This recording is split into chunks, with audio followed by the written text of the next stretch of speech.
So যখন আমাদের এখানে ক্যাসেটের যুগ ছিল তখন মোটামুটি একটা ভালো সম্মানই তারা পেয়েছে এবং আমাদের সময় অবাধে তখন কনসার্ট হতো, তারা পারফর্ম করতে পারতো। কনসার্টের তো এখন এই মুহূর্তে 26-এ এসে বলবো যে এটা শূন্যের কোঠায় চলে গেছে। ক্যাসেটের যুগটাও চলে গেছে, সিডির যুগ আসলো, সেটাও চলে গেছে, তারপর একটা পাইরেসির যুগ আসলো। এখন যে ডিজিটাল মাধ্যম, এখন আমরা বলে থাকি যে ডিজিটাল মাধ্যমে আসলে আয় করাটা খুব সহজ, বাট এটা বলা যতটা সহজ, আয় মানে কার্যকারিতার বেলায় অনেক কঠিন। তার কারণ হচ্ছে আমরা দেখেছি, পার্সোনালি কাজ করতে গিয়েও দেখেছি, সেটি হচ্ছে যে আমাদের এখানে প্রপার কোনো ওয়ে নেই। যেমন আমাদের এখানে ট্রানজ্যাকশনের জন্য পেপ্যাল এখন পর্যন্ত বাংলাদেশে আসেনি।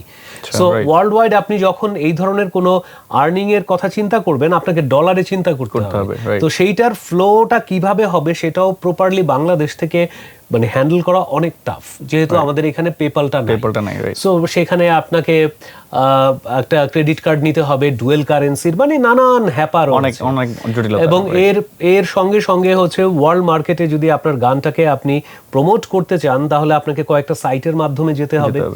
সেখানে সিডি বেবি আছে, কিংবা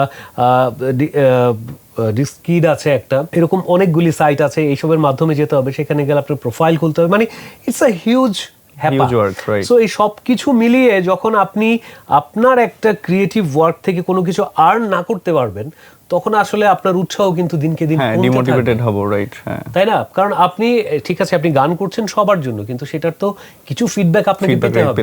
সো অর্থনৈতিক এই নিশ্চয়তাটা এখন খুব একটা নাই। খুব একটা না থাকার ফলে আসলে সবাই গানকে ভালোবাসে, গান করছে, এটা ভালোবেসে করছে, কিন্তু প্রফেশনালি কমার্শিয়ালি সাকসেসফুল হতে পারছে না বলে পরিমাণটা কমে গেছে।